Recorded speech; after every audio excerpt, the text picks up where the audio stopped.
A certain globular protein particle has a density of 1246 kilogram per cubic centimeter. It falls through pure water of this coefficient of viscosity with a terminal speed of 3.0 centimeter per hour. Find the radius of the particle. हमें इस particle का radius यहाँ पे find out करके देना है कि इस पार्टिकल का रेडियस क्या होगा। तो स्टूडेंट्स, सोल्यूशन से पहले हमें कुछ चीजों का यहाँ पे पता होना चाहिए। सबसे पहले तो ग्लोबुलर प्रोटीन की बात हुई है। तो ग्लोबुलर प्रोटीन एक इस तरह का प्रोटीन होता है जो स्फेरिकल होता है, जो ग्लोब की शक्ल में होता है। इसलिए हमें पता है, क्योंकि हम लोगों ने इस चैप्टर के अंदर टर्मिनल वेलोसिटी आर्टिकल पढ़ा था, वहां हमने सीखा था कि जो ड्रैग फोर्स और टर्मिनल वेलोसिटी का हम लोग फॉर्मूला यूज करते हैं वो सिर्फ स्फेरिकल ऑब्जेक्ट्स के लिए यूज कर सकते हैं। तो इसलिए हम उस फॉर्मूले को यहाँ पे अप्लाई कर सकते हैं, क्योंकि ये जो प्रोटीन है ये स्फेरिकल है, ये ग्लोबुलर है। इसकी डेंसिटी हमें दे दी गई है, और फिर जिस लिक्विड में से ये फॉल कर रहा है वो वाटर है, और वाटर की विस्कोसिटी भी हमें दे दी गई है, और फिर टर्मिनल स्पीड भी दे दी गई है। तो स्टूडेंट्स, देखते हैं हम इसे किस तरह से सॉल्व कर सकते हैं। सबसे पहले हम इसके सोल्यूशन की हेडिंग लेंगे और सोल्यूशन को फाइंड आउट करेंगे। और सोल्यूशन में जब हम इसका सोल्यूशन फाइंड आउट करने जाएंगे तो सबसे पहले डाटा एक्सट्रैक्ट करेंगे। जो डाटा इसके अंदर दिया हुआ है उसको केवल डाटा की हेडिंग के अंदर हम लोग लिखेंगे। तो सबसे पहले हम लोग लिख लेते हैं वो तमाम डाटा जो यहाँ पे इस न्यूमेरिकल के अंदर हम लोग हमें प्रोवाइड किया गया। तो इसमें देखते हैं सबसे पहले the particle has a density 1246। हमें डेंसिटी दे दी गई है। डेंसिटी को हम रो के साथ रिप्रेजेंट करते होते हैं, और इसकी वैल्यू हमें प्रोवाइड कर दी गई है 1, 2, 4 and 6 kilogram per cubic metre. ये हमारे पास डेंसिटी आ गई। It falls through a pure water with coefficient of viscosity. Coefficient viscosity ईटा, इसकी वैल्यू भी हमें दे दी गई है, जो कि है 8.0 इंटू 10⁻⁻⁴, और ये है हमारे पास newton per metre square into second, with a terminal speed of 3 centimetre per hour. Terminal speed भी हमें यहाँ पे दे दी है, जो कि है 3.0 सेंटीमीटर पर आवर। ये हमें स्पीड यहाँ पे प्रोवाइड कर दी गई है। स्टूडेंट्स, हम लोगों को पता है कि जब हम लोगों ने कैलकुलेशंस करनी होती है तो कैलकुलेशंस कोशिश होती है कि हमेशा एसआई यूनिट्स के अंदर की जाए। तो यहाँ पे जो स्पीड का यूनिट दिया गया है वो 3 सेंटीमीटर पर आवर दिया गया। तो हमें सबसे पहले कैलकुलेशंस करने से पहले इसको कन्वर्ट कर लेना चाहिए एसआई यूनिट में, और स्पीड का एसआई यूनिट है मीटर पर सेकंड। तो इसे अगर मीटर पर सेकंड में कन्वर्ट करना हो, तो चूंकि ये सेंटीमीटर है तो सेंटीमीटर को अगर आपने मीटर में कन्वर्ट करना हो तो हम 100 के साथ इसे डिवाइड करते हैं। तो ये हमारे पास कुछ इस तरह से आएगा 3.0, और 3.0 को हम लोग यहाँ पे डिवाइड करेंगे सबसे पहले 100 के साथ। ये कन्वर्ट हो चुका है इस वक्त मीटर में, लेकिन इसके साथ साथ पर आर भी है। तो पर आर को अगर आपके पास सेकंड में कन्वर्ट करना है, घंटे को आपने सेकंड में लेके आना है, तो हम इसको मल्टीप्लाई करते हैं एक दफा 60 के साथ, तो ये कन्वर्ट हो गया हमारे पास मिनट्स में, और फिर एक दफा और मल्टीप्लाई करते हैं 60 के साथ, तो ये हमारे पास कन्वर्ट हो गया सेकंड्स में। तो इस वक्त हमारे पास यूनिट बन गया मीटर पर सेकंड। तो 3.0 डिवाइडेड बाय 100 इंटू 60 इंटू 60, ये हमारे पास आ जाता है मीटर पर सेकंड में। और जब हम इसको सॉल्व करते हैं तो हमारे पास आंसर आता है 8.33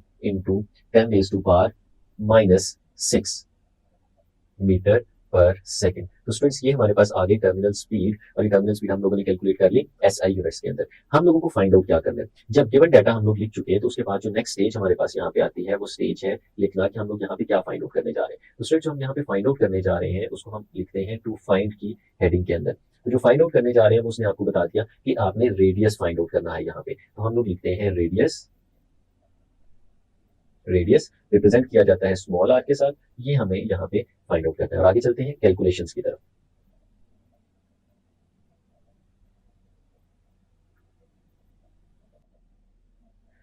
इस कैलकुलेशंस को अगर हम लोग देखें तो हमें यहाँ पे जो डाटा गिवन है उस डाटा के अकॉर्डिंगली हम लोग टर्मिनल वेलोसिटी का फॉर्मूला यूज करते हुए इसको सॉल्व कर सकते हैं। हम लोगों को पता है, वी नो दैट,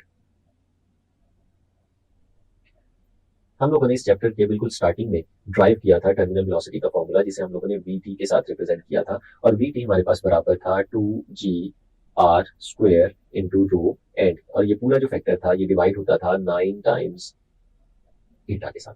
तो स्टूडेंट्स, हमें क्योंकि यहाँ पे रेडियस फाइंड आउट करना है तो रेडियस फाइंड आउट करने के लिए हमें इस एक्सप्रेशन को रीअरेंज करना पड़ेगा, और इसमें r² को एक तरफ कर लेंगे और बाकी सारी वैल्यूज को सब्सटीट्यूट r² को एक तरफ कर लेंगे और बाकी सारी वैल्यूज को उठा के दूसरी तरफ ले जाएंगे। इस केस में जो हमारे पास r² आता है वो फिर कुछ इस तरह से आएगा, r² इज इक्वल टू 9 ईटा यहाँ पे डिवाइड हो रहा है, अगर इसको दूसरी तरफ ले जाए तो मल्टीप्लाई हो जाएगा V multiplied by 9 eta divided by जो 2 और g है ये यहाँ पे आके डिवाइड हो जाएंगे, और इसके साथ साथ जो रो है वो भी यहाँ पे इस साइड पे आके डिवाइड हो जाएगी। तो ये हमारा एक्सप्रेशन कुछ इस फॉर्म में आ गया। तो स्टूडेंट्स, आगे क्या करते हैं, हम ये सारी वैल्यूज जो हमारे पास गिवन है उनको इसमें सब्सटीट्यूट कर देते हैं। जैसे वी हम लोगों ने देखा, जो टर्मिनल स्पीड यहाँ पे हमें बताई गई है जो हम लोगों ने शुरू में कैलकुलेट की थी, यहाँ पे भी हम उसके साथ टी लगा देते हैं ताकि हम उसको डिफ्रेंशिएट कर सके। ये टर्मिनल स्पीड, इसकी वैल्यू सबसे पहले अगर सब्सटीट्यूट करेंगे तो हमारे पास आएगा 8.33 इंटू 10⁻⁻6 6, ये हमने टर्मिनल स्पीड की वैल्यू सब्स्टिट्यूट कर दी। इसके आगे देखें तो हमारे पास लिखा हुआ है 9, हम उसको इसी तरह से लिखा रहने देते हैं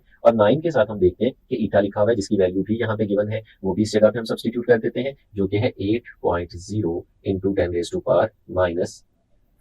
तो स्टूडेंट्स ये हमारे पास वैल्यू आ गई ईटा की, और ये पूरा फैक्टर जो है ये हमारे पास डिवाइड हो रहा है यहाँ पे 2 इंटू 9.8, जो कि हमारे जी की वैल्यू है ग्रेविटेशनल एक्सेलरेशन की, और साथ में ये मल्टीप्लाई होगा रो के साथ जिसकी वैल्यू हमें यहाँ पे गिवन है 1 2 4 6। हम ये भी यहाँ पे सब्स्टिट्यूट कर देते हैं 1 2 4 एंड 6। तो स्टूडेंट्स जब इस पूरे फैक्टर को हम लोग सॉल्व करते हैं कैलकुलेटर में, आप बिल्कुल इसी तरह से सॉल्व कर सकते हैं। ये न्यूमरेटर में जितनी वैल्यूज लिखी हुई है आप इनको बिल्कुल इसी तरह से कैलकुलेटर में लिखें और डिनोमिनेटर की वैल्यूज को भी इसी तरह लिख के डिवाइड कर दें, तो हमारे पास आंसर आ जाता है, जो इस केस में हमारे पास आता है 2.46 इंटू 10⁻⁻12।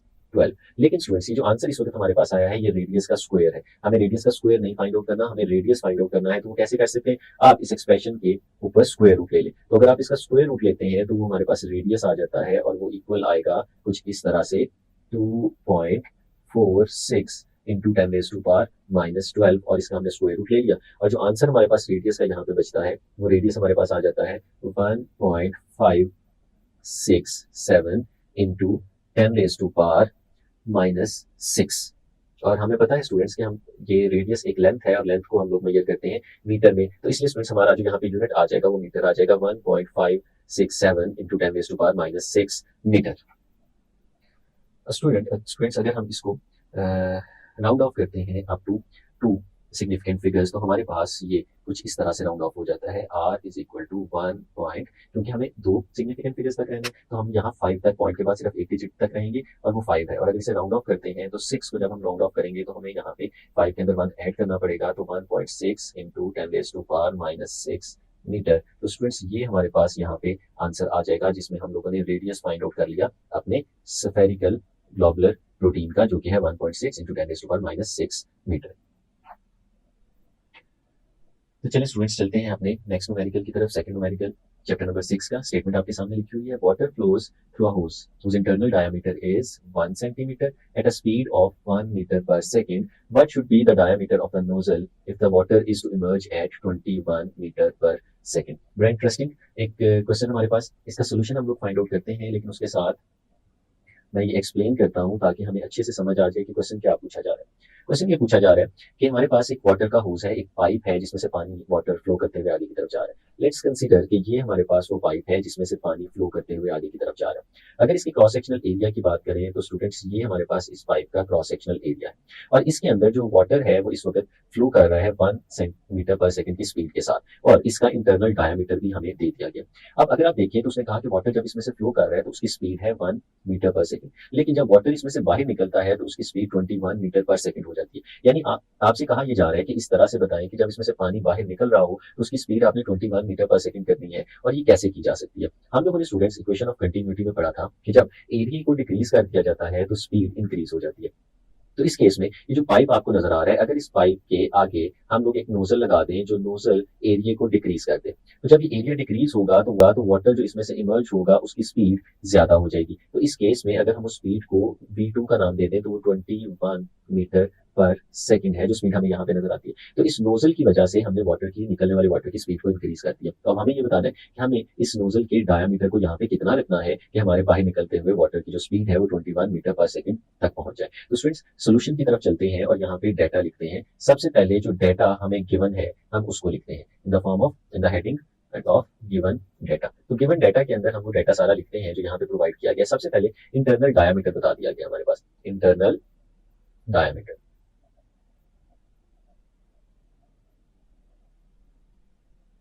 तो स्टूडेंट्स इंटरनल डायमीटर को हम लोग D1 का नाम दे देते हैं, और ये है हमारे पास 1 सेंटीमीटर, और हमें इसको कन्वर्ट करना है मीटर में। हमें पता है कि सेंटीमीटर को अगर मीटर में कन्वर्ट करना हो तो हम इसे डिवाइड करते हैं 100 के साथ, क्योंकि 1 मीटर के अंदर 100 सेंटीमीटर होते हैं। तो ये हमारे पास आ जाएगा 0.01 मीटर। ये हमारे पास इंटरनल डायमीटर आ गया हमारे पाइप का जिसमें से वाटर फ्लो कर रहा है। अब दूसरी चीज जो बताई है इस वक्त मौजूद स्पीड बताई है, और इस स्पीड को हम लोग नाम दे देते हैं v1 का। तो v1 जो हमारे पास स्पीड आ रही है वो है 1 मीटर पर सेकंड। अब अगली स्पीड भी उसने बताई कि जिस स्पीड से वाटर बाहर इमर्ज हो रहा है, बाहर निकलने वाली स्पीड, इमर्जिंग वाटर की स्पीड, तो उस स्पीड को हम लोग नाम दे देते हैं v2 का, और v2 हमें बता दिया गया है 21 मीटर पर सेकंड है। ये हमारी v2 है, बाहर निकलते हुए वाटर की स्पीड है। अब फाइंड आउट करने को क्या कह रहे हैं, हमसे कहा जा रहा है कि आप फाइंड आउट करके दें कि आपको इतनी स्पीड से वाटर बाहर निकालना हो अगर, तो फिर आपको उसके लिए नोजल का डायामीटर क्या रखना है। तो हम diameter of nozzle find out करने जाएंगे, डायामीटर ऑफ नोजल, और हम इसे नाम दे देंगे D2 का, और ये D2 हम यहाँ पे फाइंड आउट करेंगे। तो स्टूडेंट्स किस तरह से हम इसे सॉल्व कर सकते हैं देखते हैं। पहली चीज जो हमें यहाँ पे पता होनी चाहिए कि हमें हेडिंग बनानी है, क्योंकि अब हम कैलकुलेशंस करने जा रहे हैं। तो हम सबसे पहले हेडिंग बनाएंगे यहाँ पे कैलकुलेशंस की, कि हम इसको किस तरह से कैलकुलेट कर सकते हैं। तो स्टूडेंट सॉल्व करने की तरफ आते हैं। हमें पता है according to equation of continuity, हमें पता है कि product of cross sectional area A and speed वो हमेशा कांस्टेंट रहती है। तो हम लोग जानते हैं कि A1 V1 ये हमेशा इक्वल होता है A2 और V2 के। अब अगर इसमें देखिए तो हमारे पास जो क्रॉस सेक्शनल एरिया है ये सर्कुलर है।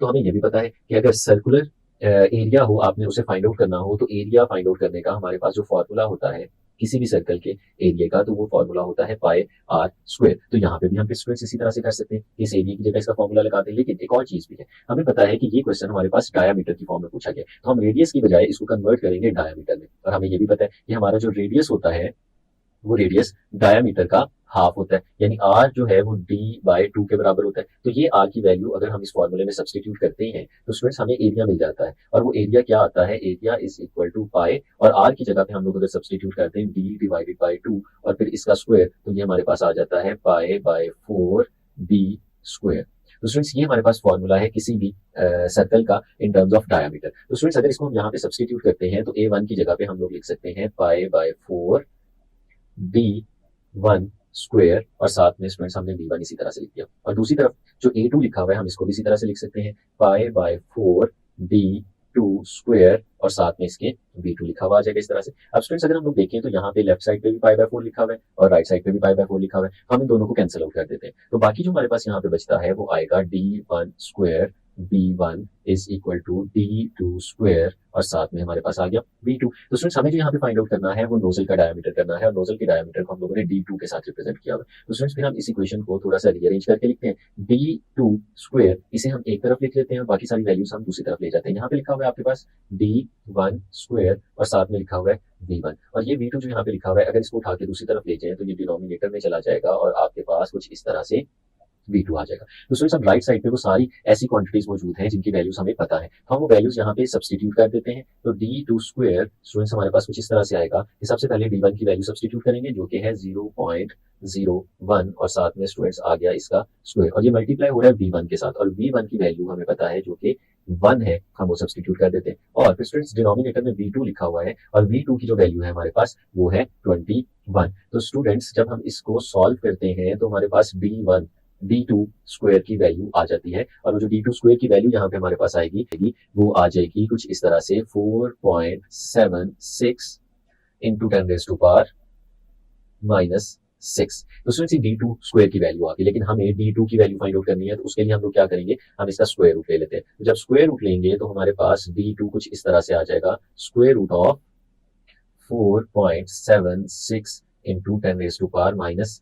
तो स्टूडेंट्स इस तरह से स्क्वायर रूट लेने पे हमें D2 की वैल्यू मिल जाएगी जो कि आ जाएगी 2.18 इंटू 10⁻⁻³ मीटर। तो स्टूडेंट्स ये हमारे पास नोजल का डायमीटर आ गया। अगर इसको हम सेंटीमीटर्स में कन्वर्ट करना चाहें तो ये सेंटीमीटर्स में कुछ इस तरह से कन्वर्ट हो जाएगा कि ये आ जाएगा 0.2 सेंटीमीटर। स्टूडेंट्स हम इसको सेंटीमीटर्स में इस तरह से कन्वर्ट कर सकते हैं कि हम इसे मल्टीप्लाई कर देंगे 100 के साथ और ये अल्टीमेट हमारे पास आंसर आ जाएगा। और स्टूडेंट्स अगर आप इस आंसर को देखते हैं तो आपको ये चीज नजर आएगी कि जो डायमीटर था इनिशियली वो था 1 सेंटीमीटर, जो हमें गिवन था, जो हमें बताया गया था कि 1 सेंटीमीटर आपके पाइप का इनिशियल डायमीटर था, और हम उसमें से वाटर को 21 मीटर पर सेकंड की स्पीड से बाहर निकालना चाहते थे। तो देखिए स्टूडेंट्स जो हमारे पास आंसर आया उसमें डायमीटर रिड्यूस होके 0.2 सेंटीमीटर रह गया, यानी अगर हम किसी भी पाइप में से वाटर को बाहर निकालना चाहते हैं तो हमें अगर उसकी स्पीड बढ़ानी है तो हमें उसके डायमीटर को कम करना पड़ेगा, जैसे इस केस में 1 सेंटीमीटर से कम होकर 0.2 सेंटीमीटर तक आ गया।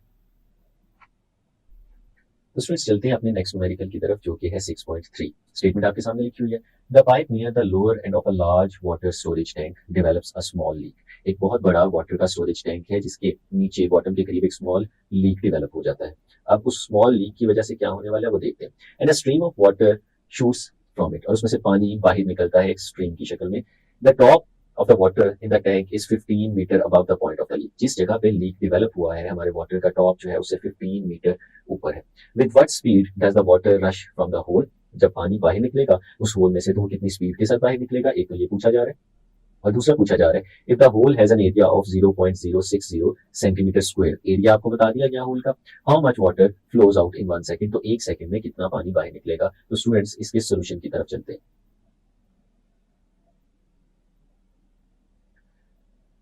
सोल्यूशन, तो सबसे पहले स्टूडेंट्स हम लोग देखते हैं जो हमें यहाँ पे बताया जा रहा है कि वो किस तरह की शेप होगी। एक बहुत बड़ा वाटर स्टोरेज टैंक है। लेट्स सपोज इस तरह का ये एक स्टोरेज टैंक है, जिस स्टोरेज टैंक के अंदर हमारे पास वाटर मौजूद होगा। ये है स्टूडेंट्स हमारे पास वाटर का स्टोरेज टैंक, और इसके अंदर वाटर मौजूद है। लेट्स सपोज स्टूडेंट्स ये वाटर का लेवल है, यहाँ पे इस तरह से इसके अंदर वाटर मौजूद है। और क्या है कि आपको ये बताया जा रहा है कि इसमें क्या होता है, a small leak is developed and a stream of water shoots from it. The top of the water in the tank is 15 meter above the point of leak. Let's suppose हम कंसीडर करते हैं students के वो leak इस जगह पे develop हुआ है, और इस जगह पे लीक डेवलप होने की वजह से यहाँ से फिर स्ट्रीम ऑफ वाटर बाहर की तरफ निकलेगी। और बताया क्या जा रहा है हमें कि ये जो लीक डेवलप हुआ है, अगर वाटर की हाइट को यहाँ से देखा जाए तो ये 15 मीटर है, यानी 15 मीटर अबव है वाटर की हाइट का लेवल। तो स्टूडेंट्स अगर हम इसको देखें तो हम इसको अपने आर्टिकल बुक के आर्टिकल के साथ रिलेट करके देखते हैं कि लेट्स सपोज ये जो हमारे वाटर की हाइट है फ्रॉम द ग्राउंड, इस हाइट को स्टूडेंट्स हम लोग नाम दे देते हैं H1 का, और जिस जगह पे लीक यहाँ पे डेवलप हुआ है उसको हम लोग नाम दे देते हैं H2 का। तो स्टूडेंट्स अगर हम देखें कि टोटल हमारे ग्राउंड से लेके वाटर लेवल की जो हाइट है वो H1 है, और जो लीक डेवलप हुआ है उसकी ग्राउंड से हाइट H2 है। तो जो 15 मीटर हमें नजर आ रहा है ये बेसिकली क्या है, ये H1 और H2 का डिफरेंस है। यानी हम लोग कह सकते हैं कि इस केस में H1 माइनस H2 ये हमारे पास आ जाता है 15 मीटर के इक्वल। तो स्टूडेंट्स ये तो था हमारे पास इनिशियली सिचुएशन को समझना। अब जो वाटर इसमें से बाहर निकल रहा है वो जिस स्पीड से बाहर निकल रहा है हम लोगों ने इसे सीखा था कि हम उसे स्पीड ऑफ इफ्लक्स कहते हैं। तो स्टूडेंट्स हमें यहाँ पे speed of efflux he find out करनी है। तो सबसे पहले जो गिवन डाटा है हम उसको क्वेश्चन में से एक्सट्रैक्ट करके यहाँ पे लिखते हैं और फिर उसे यूज करते हैं अपने सोल्यूशन के लिए। तो स्टूडेंट्स क्या क्या बताया गया, सबसे पहले बताया गया the top of water in the tank is 15 metre above the point of leak. यानी स्टूडेंट्स हमें पता है यहाँ पे कि H1 माइनस H2 15 मीटर के बराबर है।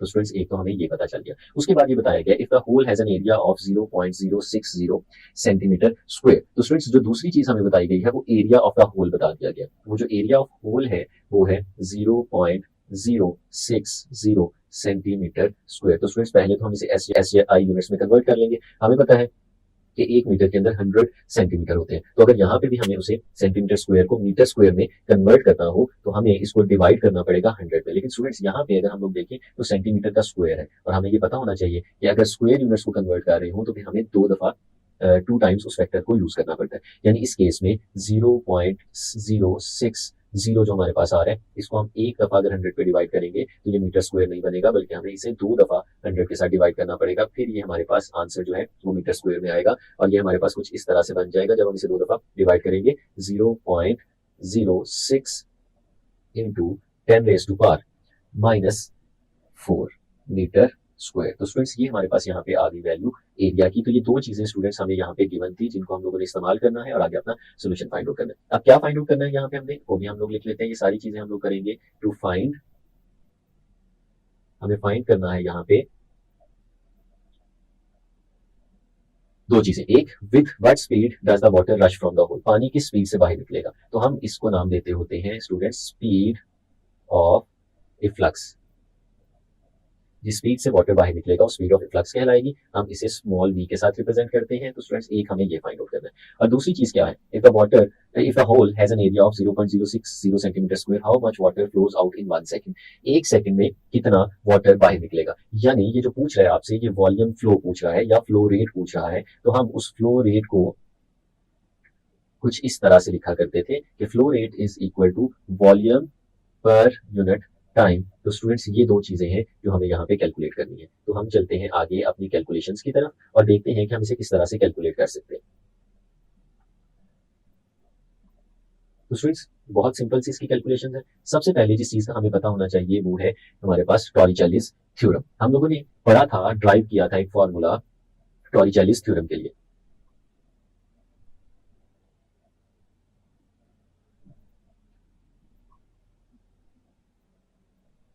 टॉरिचेलिस थ्योरम हमें स्पीड ऑफ फ्लक्स कैलकुलेट करने का बताता था, और उसका जो फॉर्मूला था वो इक्वल था v, ये जो स्पीड ऑफ फ्लक्स है ये इक्वल होती थी square root of 2g into h1 minus h2। हम इस फॉर्मूले को सामने रखते हुए speed of a flux calculate कर सकते थे। तो अभी देखें स्टूडेंट्स, ये सारी चीजें हमारे पास अवेलेबल हैं, तो हम इस इक्वेशन में वैल्यूज को अगर सब्स्टिट्यूट करें तो हमारे पास v किसके इक्वल आएगा, हम यहाँ पे v लिखेंगे और स्टूडेंट्स 2, और सबसे पहले g की जगह इसकी वैल्यू जो हमें पता है ग्रेविटेशनल एक्सेलरेशन है 9.8 के इक्वल होती है, और h1 माइनस h2 हम लोग देख चुके हैं इसकी वैल्यू 15 है, तो हम इसकी जगह पे 15 यहाँ पे सब्स्टिट्यूट करते हैं और इस पूरे को सॉल्व कर लेते हैं। तो स्टूडेंट्स जब हम इसे सॉल्व करेंगे तो हमारे पास आएगा v is equal to square root of, जब हम मल्टीप्लाई करेंगे 2 को 9.8 के साथ और 15 के साथ, हमारे पास आंसर आ जाएगा 294, और फिर अगर इसका स्क्वायर रूट लेते हैं तो हमारे पास आंसर आ जाता है v is equal to 17.14 metre per second, 17.14 metre per second. और अगर स्टूडेंट्स इसे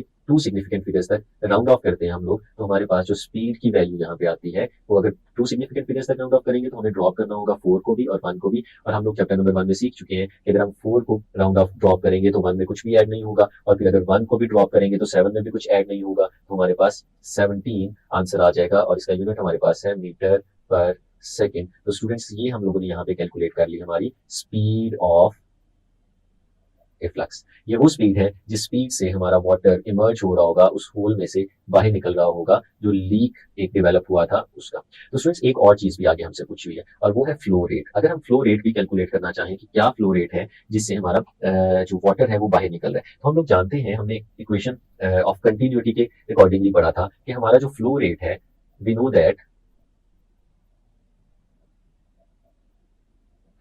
दैट हमारा जो फ्लो रेट है वॉल्यूम पर यूनिट टाइम, ये इक्वल होता है product of cross sectional area A and speed v। तो स्टूडेंट्स देखिए हमारे पास क्रॉस सेक्शनल एरिया भी गिवन है और हमारे पास स्पीड भी मौजूद है। अगर क्रॉस सेक्शनल एरिया की बात करें तो हम लोगों को पता है ये उसकी वैल्यू हम लोगों ने शुरू में निकाल के रखी है, वो यहाँ पे सब्स्टिट्यूट करते हैं 0.06 इंटू 10⁻⁻⁴। और स्टूडेंट्स इसे हम लोग मल्टीप्लाई करेंगे स्पीड के साथ, और स्पीड हम लोगों ने अभी कैलकुलेट की वो 17 है, तो 17 यहाँ पे सब्स्टिट्यूट करेंगे, और जब इन दोनों चीजों को आपस में मल्टीप्लाई करेंगे तो हमारे पास जो आंसर आ जाएगा वो आ जाएगा 102 इंटू 10⁻⁻⁶। और स्टूडेंट्स ये किस में आएगा, वॉल्यूम का यूनिट मीटर क्यूब और टाइम का यूनिट सेकंड, तो मीटर क्यूब पर सेकंड ये हमारे पास स्टूडेंट्स यूनिट आ जाता है। और फिर अगर आपको इसे क्यूबिक सेंटीमीटर में कन्वर्ट करना हो तो हम लोग इसे मल्टीप्लाई करेंगे 3 टाइम्स ऑफ 100, तो हमारे पास जो आंसर आ जाएगा वो कुछ इस तरह से आ जाएगा 102, और ये 10⁻⁻⁶ ये खत्म हो जाएगा और हमारे पास बन जाएगा सेंटीमीटर क्यूब पर सेकंड। तो ये स्टूडेंट्स हमारे पास यहाँ पे आ गया volume emerging out from the leak पर सेकंड, जिसे हम लोग फ्लो रेट का नाम देते हैं। तो स्टूडेंट्स चलते हैं अपने नेक्स्ट न्यूमेरिकल की तरफ जो कि है 6.4, और इसको हम लोग देखते हैं। The water is flowing smoothly through a closed pipe system. At one point, the speed of water is 3.0 meter per second, while at another point, 3 meter higher, the speed is 4.0 meter per second. If the pressure is 80 kilopascal at the lower point, what is the pressure at the upper point? तो students एक non uniform cross sectional area के pipe से related हमारे पास ये question है, तो हम इसको जरा गौर से समझते हैं, सीखते हैं, फिर फिगर ड्रॉ करेंगे और सोल्यूशन की तरफ जाएंगे। देखिए students, at one point the speed of water is 3 metre per second. एक पॉइंट है जहां पे वाटर की स्पीड 3 मीटर पर सेकंड है, while at another point 3 metre higher, और एक पॉइंट है जो 3 मीटर हायर है, the speed is 4 metre per second, और जो हायर पॉइंट है वहां पे स्पीड 4 मीटर पर सेकंड है। तो स्टूडेंट्स देखिए पहले हमारे पास स्पीड 3 मीटर पर सेकंड थी और फिर अब स्पीड 4 मीटर पर सेकंड हो गई, यानी स्पीड इंक्रीज हो गई है। तो स्पीड इंक्रीज करने का मतलब होता है कि एरिया डिक्रीज कर जाए, क्योंकि स्पीड और एरिया में इनवर्स रिलेशन है। इसका मतलब ये हुआ कि हमारे पास जो non uniform cross sectional area का पाइप है उसका अपर एंड पे जो एरिया है वो कम होगा और लोअर एंड पे जो उसका एरिया है वो ज्यादा है, इस वजह से उसकी स्पीड भी ज्यादा है। तो स्टूडेंट्स अगर हम ये इस पाइप की फिगर को यहाँ पे ड्रॉ करते हैं कि इसकी शेप किस तरह की होगी, तो ये पाइप हमारे पास कुछ इस तरह से बनेगा कि वो एक सर्टेन लेवल पे जा रहा है और फिर उसकी हाइट इंक्रीज होती जाती है और वो एक्सपोज यहाँ पे पहुंच जाता है। और स्टूडेंट्स हमने देखा कि लोअर एंड पे जो पाइप है उसका क्रॉस सेक्शनल एरिया ज्यादा है और जब वो अपर एंड पे पहुंचता है तो उसका क्रॉस सेक्शनल एरिया कम हो जाता है। तो स्टूडेंट्स हम कुछ इस तरह से इसको ड्रॉ कर सकते हैं कि अपर एंड जो है वहां पे क्रॉस सेक्शनल एरिया कम है और जो हमारा लोअर एंड है वहां पे क्रॉस सेक्शनल एरिया ज्यादा है। जो लोअर एंड है वहां पे जो फ्लो कर रहा है हमारे पास वाटर, हम उसकी स्पीड को नाम दे देते हैं v1 का, और जो अपर एंड पे हमारा वाटर फ्लो कर रहा है उस वक्त उसकी स्पीड को नाम दे देते हैं हम लोग v2 का।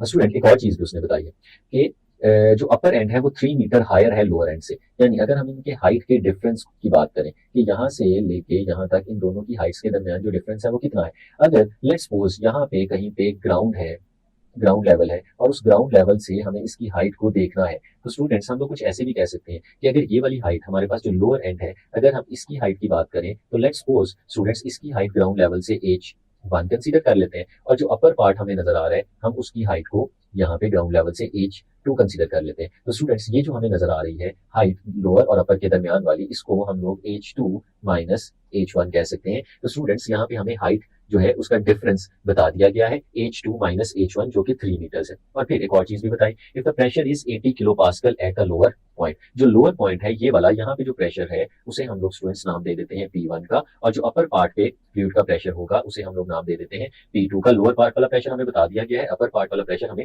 फाइंड आउट करना है। तो स्टूडेंट्स चलते हैं और इसका डाटा यहाँ पे लिखते हैं।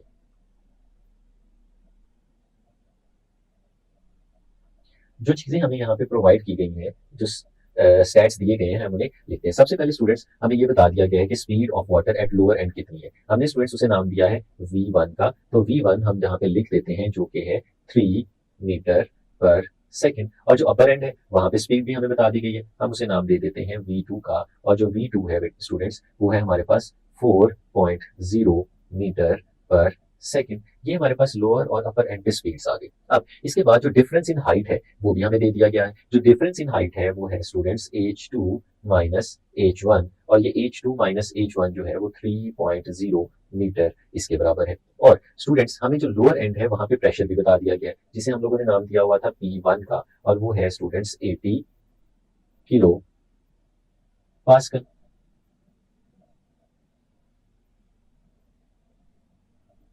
80 किलो पास्कल। तो ये है स्टूडेंट्स हमारे पास प्रेशर। अब क्या फाइंड आउट करना है हमें? हमें फाइंड आउट करने को कहा है कि pressure at the upper and. तो जो अपर एंड पे स्टूडेंट्स प्रेशर है उस प्रेशर को हम लोगों ने यहाँ पे नाम दिया हुआ है P2 का। तो स्टूडेंट्स हम लोगों ने यहाँ पे फाइंड आउट करना है प्रेशर एट अपर एंड, और pressure at upper and is given the name of P2। तो स्टूडेंट्स हमें यहाँ पे P2 फाइंड आउट करना है। और ये P2 कैसे फाइंड आउट कर सकते हैं? हम इसकी कैलकुलेशंस की तरफ चलते हैं और इसे कैलकुलेट करके देखते हैं।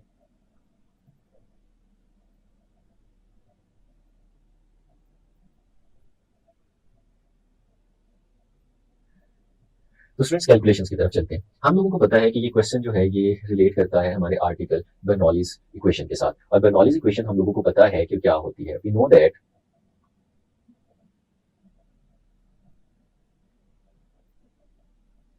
Students, we know that Bernoulli's equation is P1 plus half rho V1 square plus plus rho GH1 is equal to P2 plus half rho V2 square plus rho GH2।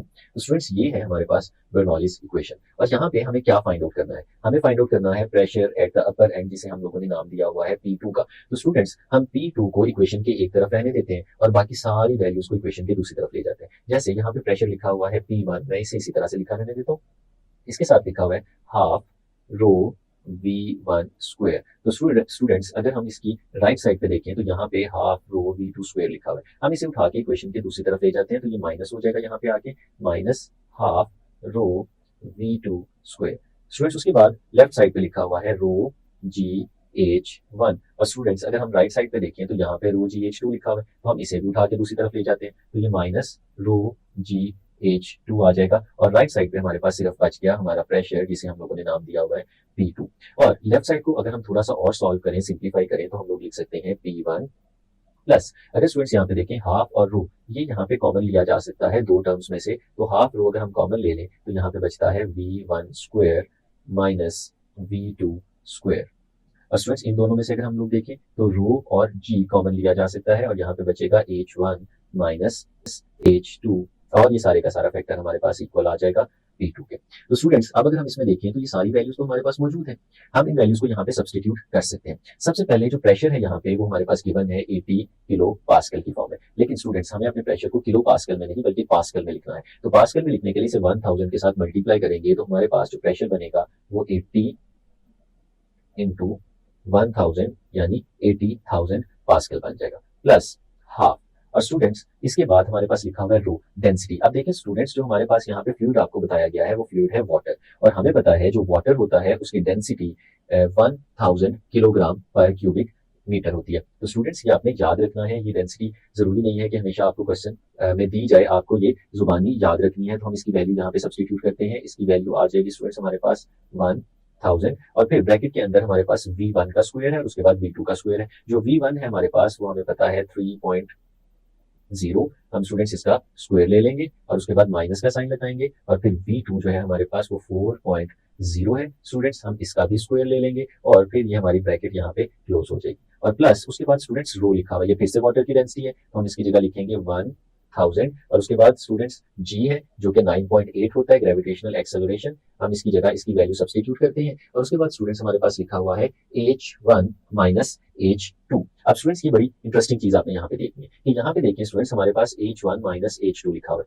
लेकिन अगर हम लोग देखते हैं हमारे पास जो वैल्यू गिवन है वो H2 माइनस H1 की वैल्यू गिवन है। तो स्टूडेंट्स हम इसके साथ कुछ ऐसे कर सकते हैं कि यहाँ पे देखिएगा कि हमें पता है H2 माइनस H1 ये इक्वल है हमारे पास 3 मीटर्स के। तो स्टूडेंट्स अगर हम इसको थोड़ा सा रीअरेंज करें, हम कहते हैं कि इसकी दोनों साइड्स को माइनस के साथ मल्टीप्लाई कर दें, -1 के साथ, तो ये हमारे पास कुछ ऐसे बन जाता है H2 माइनस H1, और राइट साइड पे हमारे पास आ जाता है -3। और स्टूडेंट्स अगर इसी को हम लोग सॉल्व करें, -1 को अंदर मल्टीप्लाई करें, तो ये माइनस का H2 और प्लस का H1 इज इक्वल टू -3 आ जाएगा हमारे पास।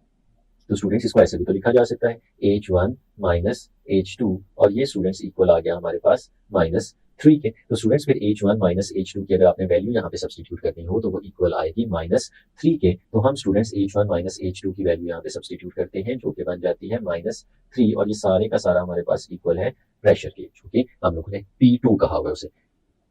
तो स्टूडेंट्स इसे सिंप्लीफाई करते हैं, यहाँ पे हमारे पास लिखा हुआ आ रहा है सबसे पहले 80,000, और स्टूडेंट्स उसके बाद हाफ इंटू 1000, और उसके बाद ये हमारे पास वैल्यूज आ रही है हाफ इंटू 1000। अगर हम इसे करेंगे तो स्टूडेंट्स ये हमारे पास बचेगा 500, और ब्रैकेट के अंदर अगर हम इसको सॉल्व करते हैं तो 3 का स्क्वायर 9 माइनस 4 का जो स्क्वायर है हमारे पास वो 16 आ जाता है, उसे इस तरह से लिख लेंगे। प्लस हमारे पास ये 1000 लिखा हुआ है, और ये 9.8 के साथ भी मल्टीप्लाई हो रहा है, और ये 3 के साथ भी मल्टीप्लाई हो रहा है, माइनस के 3 के साथ मल्टीप्लाई हो रहा है। तो स्टूडेंट्स अगर हम इन सबको आपस में मल्टीप्लाई करते हैं तो हमारे पास आंसर आता है -29,400। तो ये स्टूडेंट्स इनका आंसर आ गया, और ये इक्वल आ रहा है हमारे पास सारे का सारा P2 के। और स्टूडेंट्स फर्दर जब हम इसे सॉल्व करते हैं तो ये हमारे पास आ जाता है 80,000, और ये 9 माइनस 16 हमारे पास -7, और उसे जब हम 500 के साथ यहाँ पे मल्टीप्लाई करते हैं तो स्टूडेंट्स हमारे पास जो आंसर आ जाएगा वो कुछ इस तरह से आएगा। बल्कि हम इसको इस तरह से भी स्टूडेंट्स कर सकते हैं कि हम 500 को पहले 9 के साथ मल्टीप्लाई करें, तो ये हमारे पास आ जाएगा 4500, और फिर 500 को -16 के साथ मल्टीप्लाई करेंगे तो स्टूडेंट्स ये हमारे पास आ जाएगा -8000, और फिर ये -29,400, और ये स्टूडेंट्स इक्वल आ गया हमारे पास P2 के। तो स्टूडेंट्स हम इस पूरे फैक्टर्स को अब सिर्फ प्लस माइनस है 80,000 में 4500 ऐड करते हैं, उसमें से -800 करते हैं और -29,400 करते हैं, तो स्टूडेंट्स हमारे पास जो आंसर आ जाता है वो यहाँ पे आ जाता है 47,100। तो स्टूडेंट्स 47,100 पास्कल ये हमारे पास आंसर आ जाता है हमारे इस पूरे सोल्यूशन का, यानी ये हमारे पास प्रेशर की वैल्यू आ जाती है। और स्टूडेंट्स अगर फिर हम इसको टू सिग्निफिकेंट फिगर्स तक लिखें और राउंड ऑफ करके लिखें और किलो पास्कल में 1000 के साथ डिवाइड कर दें तो हमारे पास जो प्रेशर की वैल्यू आ जाती है वो स्टूडेंट्स आ जाती है 47 किलो पास्कल। तो स्टूडेंट्स 47 किलो पास्कल ये हमारे पास प्रेशर आ जाता है किस जगह पे, ये स्टूडेंट्स हमारे पास प्रेशर आएगा at the upper end of the pipe, तो वहां पे हमारे पास प्रेशर की वैल्यू है 47 किलो पास्कल। स्टेटमेंट आपके सामने लिखी हुई है, an airplane wing is designed so that when the speed of air across the top of the wing is 450 metre per second and the speed of air below the wing is 410 meter per second. What is the pressure difference between the top and bottom of the wing? Density of air is also given. तो students वो ये कह रहा है कि आपके पास एक wing है एयरप्लेन का, और उस विंग को कुछ इस तरह से डिजाइन किया गया है कि उसके टॉप पे जो स्पीड है वो 450 मीटर पर सेकंड रहे, और जो उसका बॉटम है वहां पे उसकी स्पीड 410 मीटर पर सेकंड रहे। तो अगर ये दो स्पीड्स के दरमियान इतना डिफरेंस हो तो प्रेशर के दरमियान कितना डिफरेंस होगा, ये हमने फाइंड आउट करना है। तो स्टूडेंट्स लेट्स सपोज हम एक cross sectional area of the wing draw करते हैं। ये स्टूडेंट्स क्रॉस सेक्शनल एरिया हम लोग बना रहे हैं। अगर आप विंग को साइड से देखें तो वो साइड से हमें लेट्स सपोज इस तरह की एक शेप के अंदर विंग नजर आ रहा है, और इस विंग पे जब एयर फ्लो कर रही है तो वो एयर स्ट्रीम लाइंस की शक्ल में जाएगी, और इसके अपर पार्ट पे भी इस तरह से करके फ्लो करती हुई आगे की तरफ जाएगी, और लोअर पार्ट पे भी विंग इस जो एयर है वो फ्लो करते हुए आगे की तरफ जाएगी। और स्टूडेंट्स जब हम लोग ये चैप्टर पढ़ रहे थे तो हमने इस आर्टिकल में सीखा था कि जो लोअर पार्ट होता है वहां पे हम उसे इस तरह से डिजाइन करते हैं कि लोअर पार्ट पे जो स्पीड है वो कम हो जाए और अपर पार्ट पे स्पीड ज्यादा हो जाए, क्योंकि अगर अपर पार्ट पे स्पीड ज्यादा होगी तो वहां पे प्रेशर कम हो जाएगा, और लोअर पार्ट पे स्पीड कम होने की वजह से प्रेशर ज्यादा हो जाएगा, और इस डिफरेंस इन प्रेशर की वजह से हमारा जो एयरप्लेन है उसमें लिफ्ट प्रोड्यूस होगी। लेट्स सपोज जो अपर पार्ट पे हमारी स्पीड है स्टूडेंट्स, हम उसे नाम दे देते हैं V1 का, और जो लोअर पार्ट पे हमारी स्पीड है स्टूडेंट्स, हम उसे नाम दे देते हैं V2 का। V1 जो है वो V2 से ज्यादा है, जो हमें यहाँ पे बताया भी हुआ है। और स्टूडेंट्स अगर हम हाइट्स की बात करें तो इन नॉर्मल हमें पता है कि हमारे जो कमर्शियल प्लेन्स हैं वो 30,000 फीट से ज्यादा हाइट पे उड़ते हैं। 30,000 से लेके 38,000 फीट की हाइट तक हमारे जो कमर्शियल प्लेन्स हैं वो उड़ रहे होते हैं। तो अगर हम हाइट्स की बात करें तो ग्राउंड में बहुत नीचे से कहीं चलते हुए हाइट आएगी, और वो हाइट इस लोअर पार्ट ऑफ विंग पे अगर हम H2 कह लें और अपर पार्ट ऑफ विंग पे अगर हम उस हाइट को H1 कह लें, तो स्टूडेंट्स अगर हम इस डिफरेंस की बात करें तो ग्राउंड लेवल तो बहुत नीचे कहीं पे जाके आता है। इसी तरह से अगर इस हाइट की बात करें तो ये भी ग्राउंड लेवल से बहुत ज्यादा। तो अगर यहाँ पे हम H1 और H2 का डिफरेंस देखते हैं वो तो हमें बहुत ज्यादा फील हो रहा है, लेकिन अगर इसको कंपेयर करें ग्राउंड लेवल से तो हमारे पास ये डिफरेंस बहुत कम आता है। तो हम कह सकते हैं कि कैलकुलेशन में H1 और H2 के डिफरेंस ने कोई बहुत ज्यादा रोल प्ले नहीं करना, तो हम लोग कह सकते हैं कि H1 is approximately equal to H2। हमारा H1 और H2 इस केस में तकरीबन इक्वल हो जाएंगे, क्योंकि हम इनका जो डिफरेंस यहाँ पे देख रहे हैं वो ग्राउंड से देख रहे हैं। और स्टूडेंट्स अगर हम लोग प्रेशर की बात करते हैं, जो अपर एंड है वहां पे जो हमारा प्रेशर है हम उसे P1 कह देते हैं, और जो लोअर एंड है वहां पे जो हमारा प्रेशर है हम उसे P2 का नाम दे देते हैं। तो ये जो प्रेशर है इसके दरमियान भी डिफरेंस होगा, जो नीचे वाला प्रेशर होगा वो यकीनन ज्यादा होगा क्योंकि स्पीड वहां पे कम है, और हमारे इस विंग को एक लिफ्ट मिलेगा प्रेशर डिफरेंस की वजह से, और वो लिफ्ट नीचे से ऊपर की तरफ आएगा pressure difference P2 minus P1 की जगह की वजह से। तो स्टूडेंट्स हम इसका डाटा यहाँ पे लिखते हैं, जो डाटा हमारे पास गिवन है उसको यहाँ पे प्लेस करते हैं।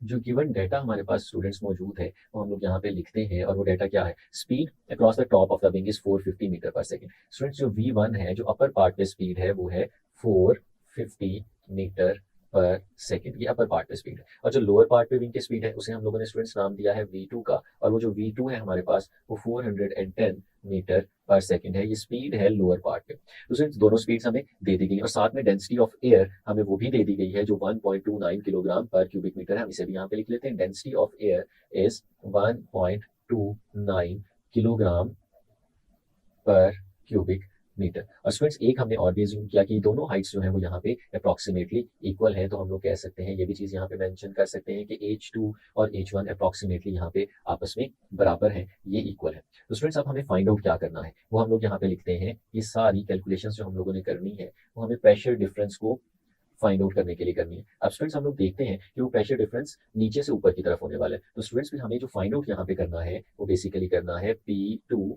Minus P1। तो स्टूडेंट्स हमारे पास बॉटम पे प्रेशर है उसमें से हम लोग टॉप वाले प्रेशर को माइनस करेंगे तो हमें वो प्रेशर डिफरेंस मिल जाएगा, जिस प्रेशर डिफरेंस की वजह से हमारा प्लेन जो है वो अपवर्ड डायरेक्शन में मूव करेगा। तो स्टूडेंट्स कैलकुलेशन फिर करते हैं और इसको सॉल्व करते हैं।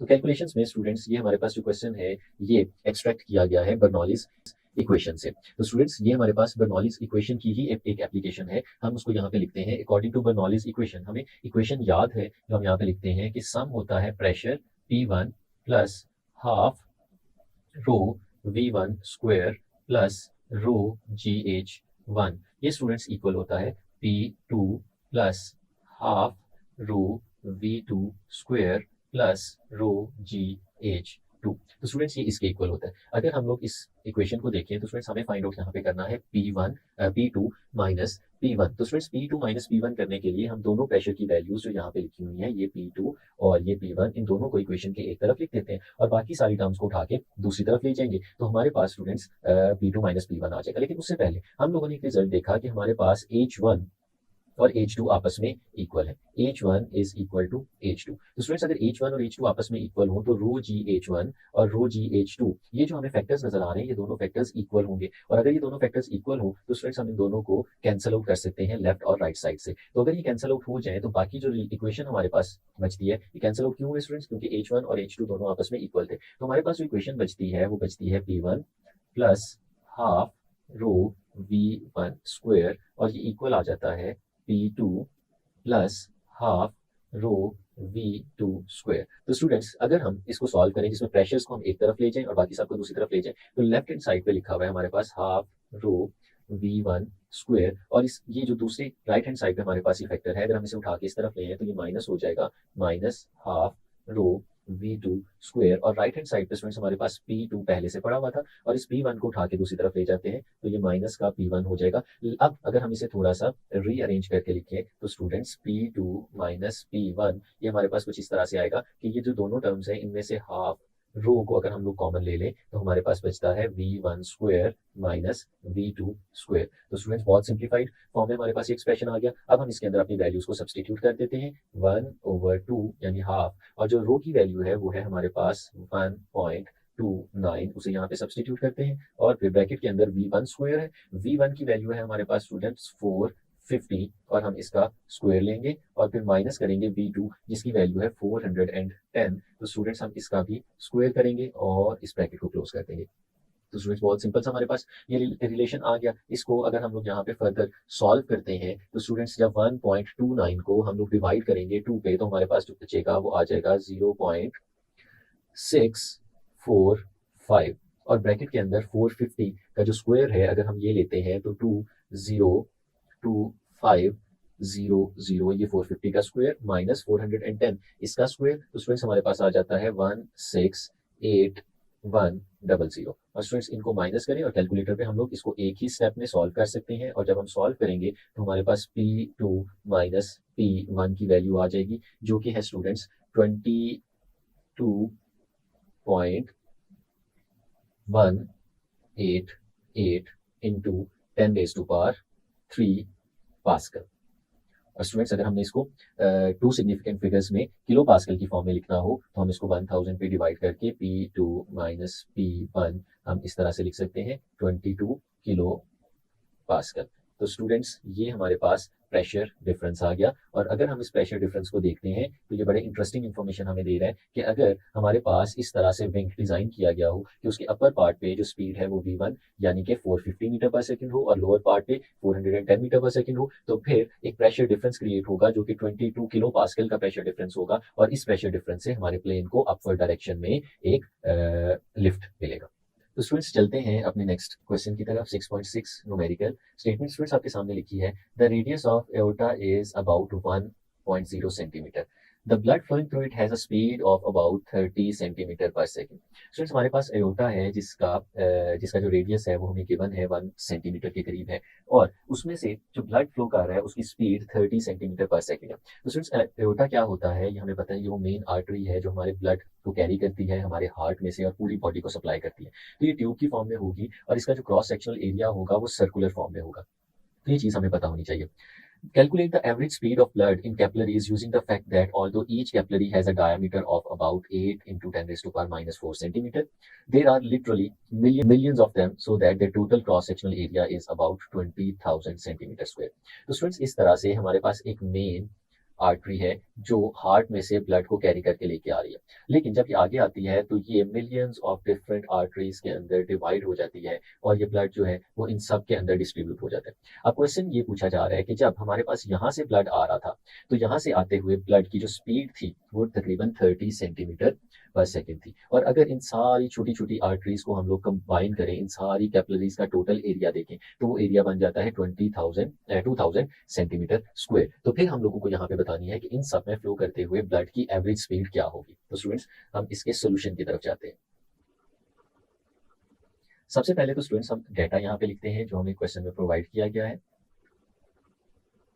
Given data. तो स्टूडेंट्स डाटा हमें क्या क्या गिवन है, सबसे पहले रेडियस हमें दे दिया गया है। इस रेडियस को हम लोग नाम दे देते हैं स्टूडेंट्स R1। ये आयोटा का रेडियस है जो कि 1.0 सेंटीमीटर है। और अगर स्टूडेंट्स हमें इसे मीटर में कन्वर्ट करना हो तो हमें पता है सेंटीमीटर को मीटर में कन्वर्ट करने के लिए हमें इसको डिवाइड करना पड़ता है 100 के साथ, या हम इसे सिंपली मल्टीप्लाई कर सकते हैं 10⁻⁻² के साथ। तो 1 × 10⁻², ये स्टूडेंट्स हमारे पास रेडियस आ जाएगा। अगर हम लोग ब्लड जो इसमें से फ्लो कर रहा है उसकी स्पीड की बात करें तो स्टूडेंट्स हम उसे V1 का नाम दे देते हैं, और वो स्पीड यहाँ पे गिवन है 30 सेंटीमीटर पर सेकंड। तो स्टूडेंट्स अगर हमें स्पीड को मीटर पर सेकंड में कन्वर्ट करना हो तो हम बिल्कुल उसी तरह से कर सकते हैं कि सेंटीमीटर को अगर आपने मीटर में कन्वर्ट करना है तो 100 से डिवाइड करना है या 10⁻² के साथ मल्टीप्लाई कर देना है। तो स्टूडेंट्स ये हमारे पास कुछ इस तरह से आ जाएगा 30 × 10⁻²। तो स्टूडेंट्स ये बन जाएगा हमारे पास मीटर पर सेकंड। ये हमारे पास स्पीड आ गई जो कि है V1 जिसे हमने नाम दिया हुआ है।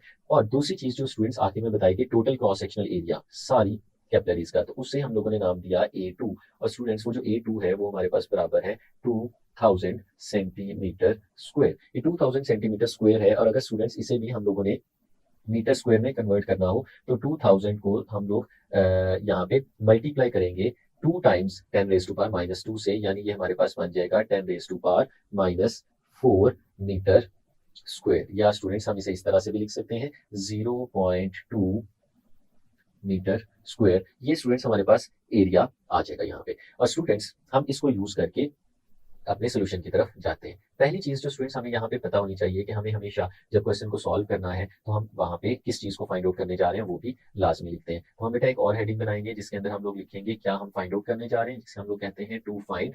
और टू फाइंड हम लोगों ने क्या करना है, यहाँ पे एवरेज स्पीड ऑफ ब्लड हम लोगों ने निकालनी है। और एवरेज स्पीड को स्टूडेंट्स हम लोग यहाँ पे रिप्रेजेंट करते हैं V2 के साथ, और वो हम लोगों ने यहाँ पे फाइंड आउट करनी है। और उसे फाइंड आउट करने के लिए फिर हम चलते हैं कैलकुलेशंस की तरफ। स्टूडेंट्स ये जो न्यूमेरिकल है हमारे पास, ये एक बेसिक सिंपल सी एप्लीकेशन है हमारे पास इक्वेशन ऑफ कंटिन्यूटी की। हमें पता है, हम जानते हैं कि इक्वेशन ऑफ कंटिन्यूटी क्या है, जिसमें हमने देखा था कि product of area, cross sectional area and speed remains constant। A1 V1 is equal to A2 और V2। ये प्रोडक्ट स्टूडेंट्स हमेशा कांस्टेंट रहता है। अब इस केस में A1 जो है ये हमारे पास एरिया है हमारे एओर्टा का, और A2 जो है वो कंबाइंड एरिया है आगे निकलने वाली millions and millions of capillaries का। अगर हम उसको कंबाइंड एरिया की बात करें तो वो A2 है हमारे पास। और स्टूडेंट्स यहाँ पे हम लोगों को क्या फाइंड आउट करना है, हम लोगों को फाइंड आउट करनी है एवरेज स्पीड, जिसे हम लोगों ने V2 का नाम दिया हुआ है। तो हम इसे रीअरेंज कर लेंगे A1 V1, और ये जो A2 मल्टीप्लाई हो रहा है स्टूडेंट्स ये दूसरी तरफ आके डिवाइड हो जाएगा, तो हमारे पास कुछ ऐसा एक्सप्रेशन बन जाएगा। और स्टूडेंट्स अगर हम इसे फर्दर सॉल्व करते हैं तो हम कह सकते हैं कि हमारे पास जो V2 है किसके इक्वल है। अब स्टूडेंट्स एरिया A1 तो हमें गिवन नहीं है, लेकिन हमें R1 गिवन है, और हमें पता है क्योंकि ये सर्कुलर है तो सर्कुलर क्रॉस सेक्शनल एरिया को हम इस तरह से फाइंड आउट कर सकते हैं कि A area is equal to pi R square होता है। तो इस केस में वो पाई R1 स्क्वायर आ जाएगा इस A1 की जगह पे। साथ में स्टूडेंट्स जो V1 है वो इसी तरह से लिखा रहेगा, और हम इसे डिवाइड कर देंगे A2 के साथ। तो स्टूडेंट्स अब हम देखते हैं कि इस एक्सप्रेशन में मौजूद सारी वैल्यूज हमारे पास मौजूद हैं, तो हम उन वैल्यूज को सब्सटीट्यूट कर देते हैं। पाई इसी तरह से लिखा रहने देंगे। जो R1 है उसकी वैल्यू है हमारे पास 1 × 10⁻⁻², और स्टूडेंट्स ये इसका स्क्वायर आ जाएगा। और साथ में V1 लिखा हुआ है जिसकी वैल्यू है हमारे पास 30 × 10⁻²। स्टूडेंट्स इसको इसी तरह से लिख देंगे, और इन दोनों टर्म्स को हम लोग डिवाइड करेंगे A2 पे जो कि है हमारे पास 0.2। तो स्टूडेंट्स ये हमारे पास यहाँ पे रिलेशन बनता हुआ नजर आ गया है। अगर इसको हम सॉल्व करने की तरफ जाते हैं तो स्टूडेंट्स बड़ी आसानी से हम इसे सॉल्व कर सकते हैं, बिल्कुल इसी तरह से जैसे यहाँ पे लिखा हुआ है। आप कैलकुलेटर से इन सारी वैल्यूज को अगर मल्टीप्लाई करते हैं तो आपके पास न्यूमिनेटर के अंदर जो आंसर आता है वो आता है 942 × 10⁻⁻6, और डिनोमिनेटर में स्टूडेंट्स हमारे पास पड़ा हुआ है 0.2। और फिर स्टूडेंट्स जब हम इन्हें डिवाइड करेंगे तो हमारे पास जो आंसर आ जाएगा वो कुछ इस तरह से बनेगा 4.71 × 10⁻⁻4। और स्टूडेंट्स ये स्पीड है, वेलोसिटी है, तो इसका यूनिट हमारे पास आएगा मीटर पर सेकंड। लेकिन स्टूडेंट्स अगर हम अपने इस आंसर को जो यहाँ पे लिखा हुआ है, अगर हम इसको सिर्फ एक सिग्निफिकेंट फिगर तक रखना चाहें तो हम इसको रख सकते हैं, और इस केस में हम 1 और 7 इन दोनों को ड्रॉप करेंगे। तो जब 7 ड्रॉप होगा तो स्टूडेंट्स हम लोगों को पता है कि 7 ड्रॉप होगा तो 4 के अंदर 1 ऐड हो जाएगा, तो हमारे पास कुछ इस तरह की फॉर्म आ जाएगी 5। तो स्टूडेंट्स हमारे पास अगर हम इसे राउंड ऑफ करते हैं तो हमारे पास जो वैल्यू आएगी 1 सिग्निफिकेंट फिगर तक, हम 7 को अगर ड्रॉप करते हैं तो हमारे पास आ जाएगा 5 × 10⁻⁻⁴, और जो हमारे पास स्पीड है हमें पता है ये हमेशा मीटर पर सेकंड में लिखी जाती है, तो इसलिए हमारे पास जो स्पीड है वो मीटर पर सेकंड में हमारे पास आ जाएगी। तो स्टूडेंट्स ये हमारे पास एवरेज स्पीड आ जाएगी उस फ्लूइड की जो कि ब्लड है और हमारी कैपिलरीज के अंदर फ्लो कर। तो स्टूडेंट्स चलते हैं अपने नेक्स्ट न्यूमेरिकल की तरफ जो कि है 6.7। स्टेटमेंट है, how large must a heating duct be if air moving with 3.0 meter per second along it can replenish the air in a room of 300 cubic meter volume every 15 minutes. Assume the air's density remains constant. तो students ये कह रहा है कि एक heating duct है, एक कमरा है, एक रूम है, लेट्स सपोज इस साइज का एक रूम है, और स्टूडेंट्स इस रूम का जाहिर सी बात है कुछ ना कुछ स्पेसिफिक अमाउंट का वॉल्यूम होगा। तो इस रूम का जो वॉल्यूम है उसे हम लोग कैपिटल वी के साथ रिप्रेजेंट करते थे। और स्टूडेंट्स इसके एक एंड पे एक हीटिंग डक्ट लगा है, लेट्स सपोज इसका एक एंड है जहाँ पे इस साइज का एक हीटिंग डक्ट लगा है जहाँ से एयर इसके अंदर एंटर होती है। तो स्टूडेंट्स अगर एयर यहाँ से इसके अंदर एंटर हो रही है तो वो कह रहा है how large must heating duct be, heating duct कितना लार्ज होना चाहिए कि अगर उसमें से जो एयर इसके अंदर एंटर हो रही है उसकी स्पीड 3 मीटर पर सेकंड हो, और इस रूम का जो टोटल वॉल्यूम है वो 300 क्यूबिक मीटर हो, और हर 15 मिनट के बाद हम इस पूरी एयर को यहाँ पे रिप्लेनिश कर सकें, यानी इस कमरे के अंदर जितनी भी एयर है उस सारी एयर को यहाँ पे मौजूद नई आने वाली एयर रिप्लेस कर सके। तो स्टूडेंट्स हम इसके सोल्यूशन की तरफ जाते हैं, लेकिन सबसे पहले जो डेटा हमारे पास मौजूद है हम उस डेटा को यहाँ पे प्लेस करते हैं गिवन डाटा की हेडिंग के अंदर। तो स्टूडेंट्स सबसे पहले जो हमें चीज यहाँ पे बताई गई है वो स्पीड ऑफ एयर है। जो एयर हमारे पास मूव कर रही है अगर उसकी स्पीड को स्मॉल वी के साथ रिप्रेजेंट करें तो स्टूडेंट्स वो है 3.0 मीटर पर सेकंड, ये स्पीड ऑफ एयर है।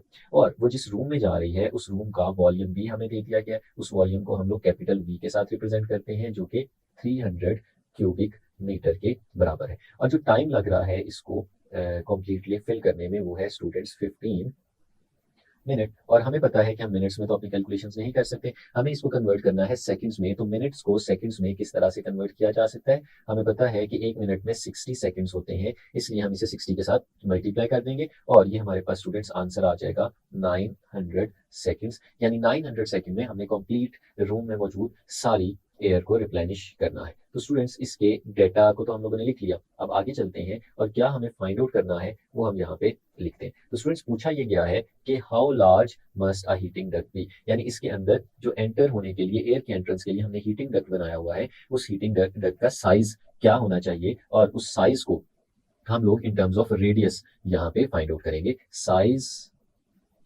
ऑफ हीटिंग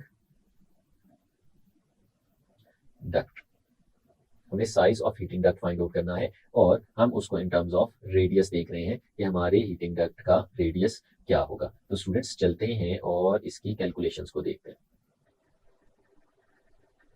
तो स्टूडेंट्स इसकी कैलकुलेशन में हमें पता है, हम जानते हैं कि यहाँ पे ये रिलेशन होना चाहिए फ्लो रेट का, हमें पता होना चाहिए कि कितना फ्लो रेट कितना वॉल्यूम इसके अंदर एंटर हो रहा है, और हमें पता है कि जो प्रोडक्ट होती है दो चीजों की, एरिया और स्पीड, ये होती है कांस्टेंट, और वो कांस्टेंट हमारे पास इक्वल होता है volume per unit time. Students ये एक्सप्रेशन हम लोगों ने सीखा था इक्वेशन ऑफ कंटिन्यूटी के अंदर कि product of cross sectional area and speed is always constant, और वो जो कांस्टेंट होता है वो वॉल्यूम पर यूनिट टाइम के इक्वल होता है। स्टूडेंट्स हम इसको थोड़ा सा और सिंप्लीफाई करके भी लिख सकते हैं कि इस केस में अगर हम बात करें, क्योंकि ये सर्कुलर है तो हमारे पास जो एरिया है वो इस केस में इक्वल आएगा पाई आर स्क्वायर के, और साथ में v इसी तरह से लिखा रहा, और राइट साइड पे हमारे पास आ जाएगा वॉल्यूम ओवर टाइम। तो स्टूडेंट्स हमें यहाँ पे r फाइंड आउट करना है, तो हम r स्क्वायर को यहीं पे लिखा रहने देते हैं और बाकी सारी टर्म्स को उठा के दूसरी तरफ ले जाते हैं। ये स्टूडेंट्स हमारे पास लिखा हुआ है वॉल्यूम डिवाइडेड बाय टाइम, और यहाँ पे जो पाई लिखा हुआ है अगर हम उसको इस तरफ ले आए तो पाई इस तरफ आके डिवाइड हो जाएगा,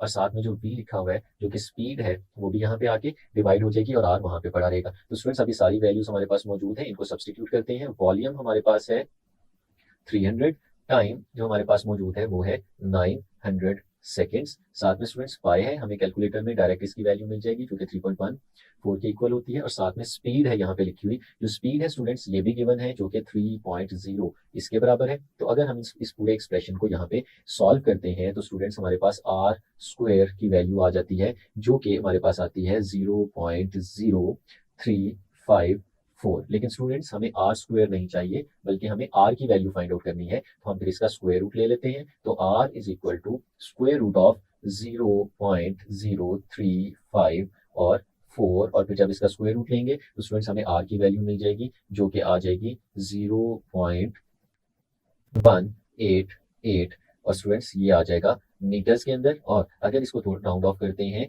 तो हमारे पास 0.19 मीटर आ जाता है राउंड ऑफ करने के बाद। स्टूडेंट्स अगर हमें इसे कन्वर्ट करना हो सेंटीमीटर्स के अंदर तो हम इसे 100 के साथ मल्टीप्लाई करेंगे और हमारे पास जो आंसर आ जाएगा वो 1919 सेंटीमीटर आ जाएगा। तो स्टूडेंट्स की हमारे पास साइज होना चाहिए, अगर हम लोग चाहते हैं कि हमारा जो रूम है वो 15 मिनट्स के अंदर कंप्लीट एयर को रिप्लेनिश कर सके, तो फिर उसमें जो हीटिंग डक्ट है उसका साइज 19 सेंटीमीटर होना चाहिए।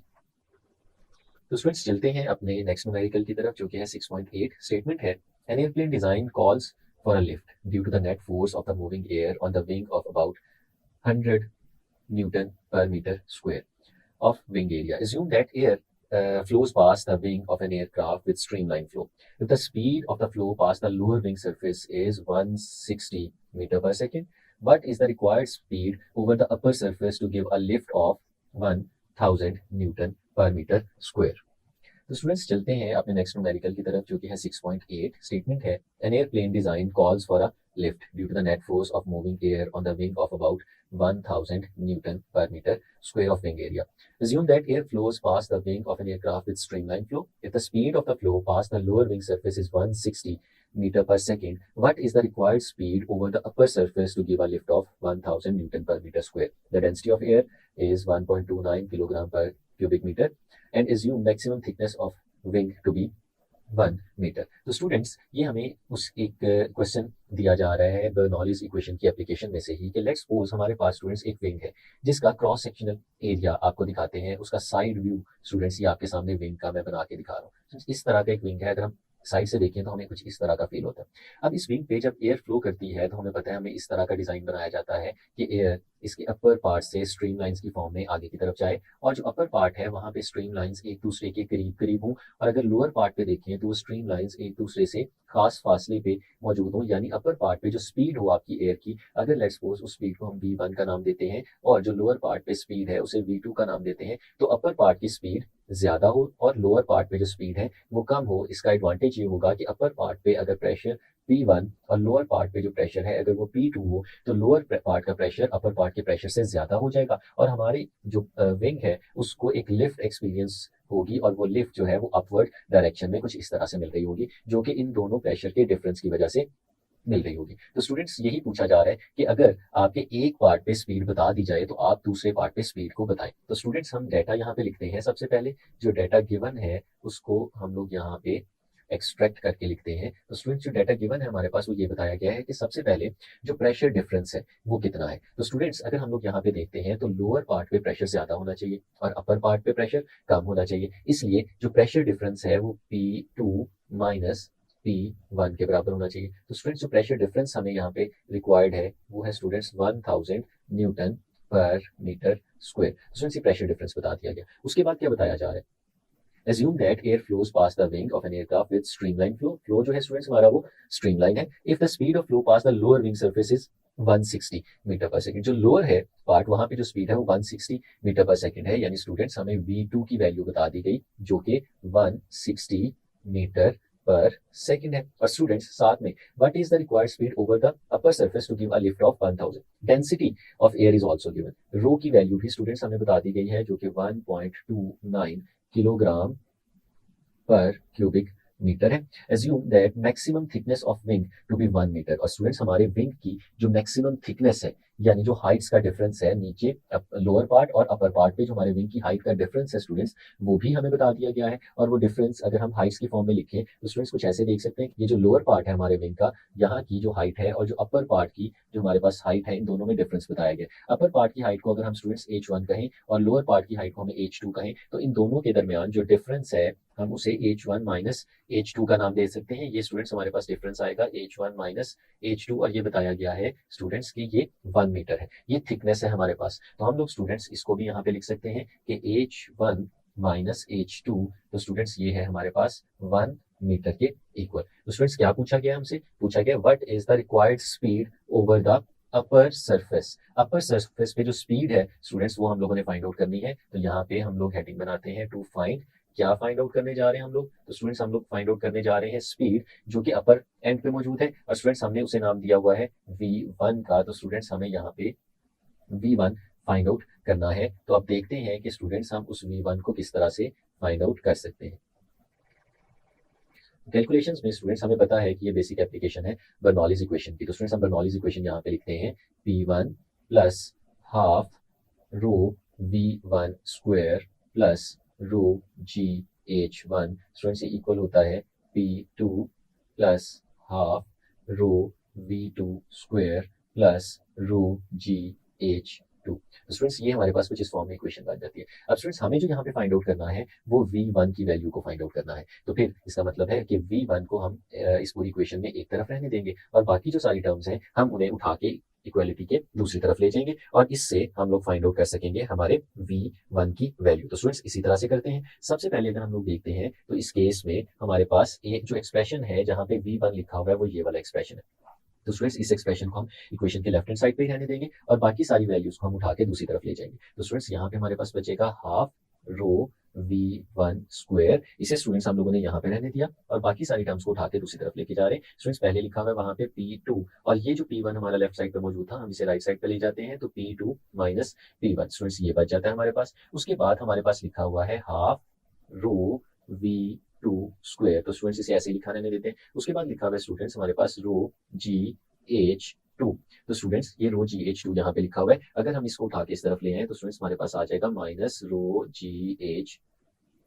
तो स्टूडेंट्स अब अगर हम इसे सॉल्व करते हैं फर्दर तो हम ऐसे भी लिख सकते हैं हाफ रो v1 स्क्वायर, और राइट साइड पे स्टूडेंट्स हमारे पास लिखा हुआ है p2 माइनस p1 और प्लस हाफ रो v2 स्क्वायर, और इन दोनों टर्म्स में से हम लोग रो और g इसे कॉमन ले लेंगे स्टूडेंट्स, और हमारे पास जो यहाँ पे बचेगा वो आ जाएगा h2 माइनस h1।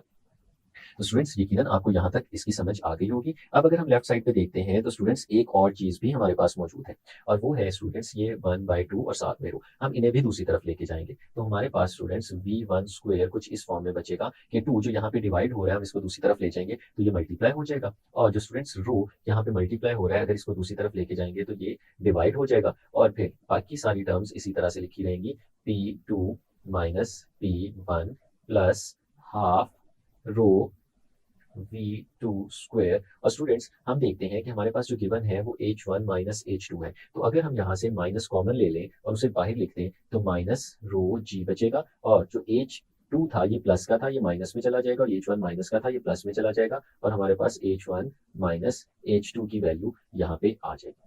तो स्टूडेंट्स अब हम लोग क्या कर सकते हैं, हमारे पास वैल्यूज मौजूद हैं तो हम सारी वैल्यूज को यहाँ पे इक्वेशन के अंदर सब्सटीट्यूट कर देते हैं। तो हमारे पास स्टूडेंट्स v1 स्क्वायर कुछ इस तरह से आ जाएगा 2 डिवाइडेड बाय रो, और स्टूडेंट्स जो रो है हमारे पास ये 1.29 के बराबर है, हमने इसकी वैल्यू लगा दी, और स्टूडेंट्स ब्रैकेट में p2 माइनस p1 लिखा हुआ है, और स्टूडेंट्स p2 माइनस p1 की वैल्यू भी हमें पता है जो कि 1000 है, हम इसको यहाँ पे लिख देते हैं प्लस हाफ, और स्टूडेंट्स इसके बाद रो है और रो की वैल्यू हमें पता है 1.29, और साथ में v2 का स्क्वायर है, और v2 स्टूडेंट्स हमारे पास है 160, और ये इसका हम स्क्वायर ले लेंगे माइनस फिर से रो जो कि 1.29 है, इसे मल्टीप्लाई करेंगे 9.8 के साथ जो कि g की वैल्यू है, और h1 माइनस h2 लिख देंगे जो कि स्टूडेंट्स हमारे पास 1 के बराबर है, और ये पूरे का पूरा एक्सप्रेशन हमारे पास कुछ इस फॉर्म में आ जाएगा।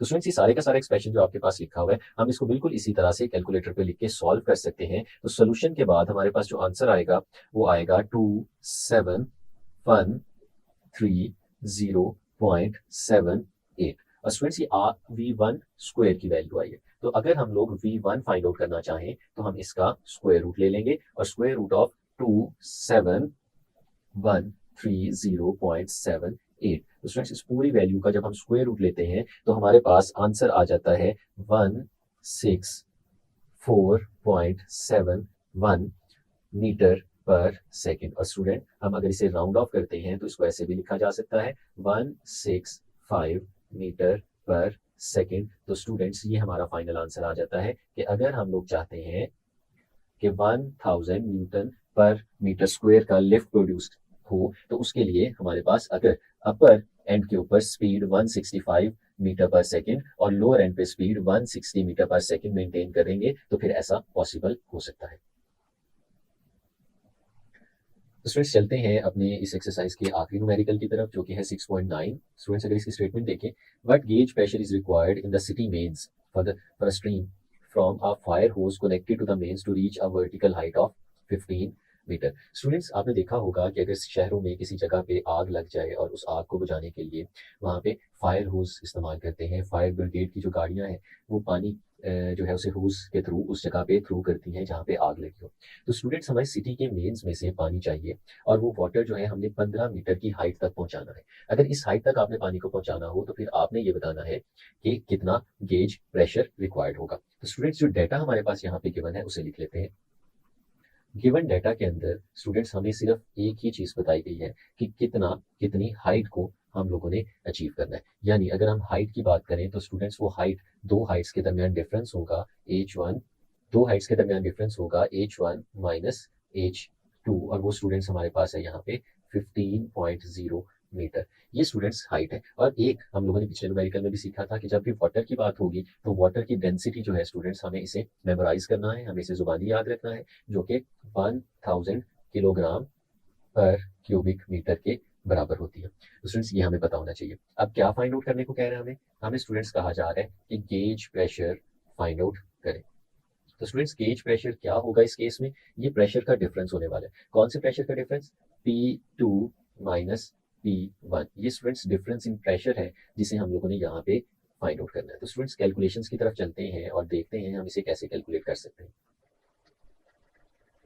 तो स्टूडेंट्स ये भी बेसिक उसी तरह का क्वेश्चन है जैसे हम पीछे करते आ रहे हैं बर्नौलीज इक्वेशन का। तो स्टूडेंट्स सबसे पहले हम लोग लिखते हैं बर्नौलीज इक्वेशन, जो कि है P1 plus half rho V1 square plus rho GH1, और स्टूडेंट्स ये इक्वल होता है P2 प्लस हाफ रो V2 स्क्वायर प्लस रो GH2। तो स्टूडेंट्स ये हमारे पास है। अब इसको आगे लेके चलने से पहले एक चीज हमें पता होनी चाहिए, क्योंकि सिटी मेंस की बात हो रही है तो सिटी मेंस के अंदर जो स्पीड है हमारे फ्लूइड की वो कांस्टेंट रहने वाली है, सेम रहने वाली है। तो स्टूडेंट्स हम लोग कह सकते हैं कि हमारे पास जो V1 है ये इक्वल होगा V2 के। तो स्टूडेंट्स अगर V1 और V2 ये दोनों आपस में इक्वल हो जाते हैं तो हमें ये जो एक्सप्रेशन लिखा हुआ नजर आ रहा है हाफ रो V1 स्क्वायर और हाफ रो V2 स्क्वायर, तो स्टूडेंट्स ये दोनों एक्सप्रेशन जो है आपस में इक्वल हो जाएंगे। और अगर ये इक्वल हो जाते हैं तो स्टूडेंट्स हम इन दोनों को एक दूसरे के साथ कैंसिल आउट कर सकते हैं और हमारे पास जो रिलेशन है स्टूडेंट्स वो रिड्यूस हो जाता है और वो इस फॉर्म में बच जाता है P1 प्लस